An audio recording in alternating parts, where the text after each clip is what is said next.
I strongly believe that it would be a dereliction of duty from the Parliament of South Africa to not aggressively embark on a nationwide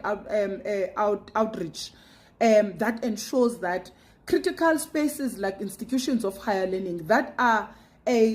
permanent spaces that house the future generation of leaders that will take over this country, which is the young people. If those institutions are not aggressively engaged in such processes of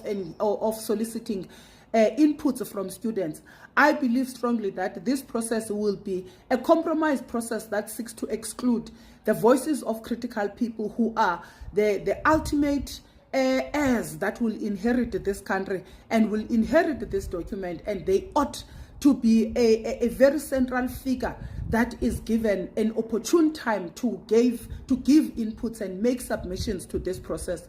My submission, therefore, and my request and plea to you, honorable members, is that you consider an extension of the submissions that you have invited for the South African citizens to make on the process of the review of the Constitution, where I am making a plea that can this deadline of the 31st of May be extended to the 30th of June. And the reason that I am strongly making this proposal and plea to you is to really to ensure that there is a manner in which that Parliament can embark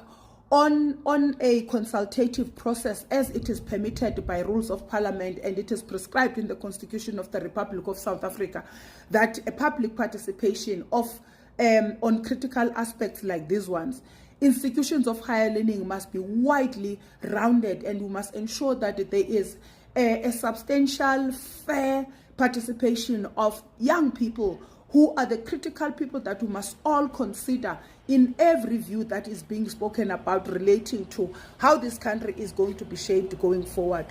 I must also say that whilst we appreciate the nobility and the healing spirit under which the Constitution of the Republic was drafted and written in 1996, 29 years since the trajectory of democracy and the dispensation of democracy that has been presided over by this document, it is indeed imperative that the voices of young people who this document had envisioned at some point that they will come to exist, and they will come to exist as also not just young people but also as the future generation and leaders of tomorrow that will preside over this country.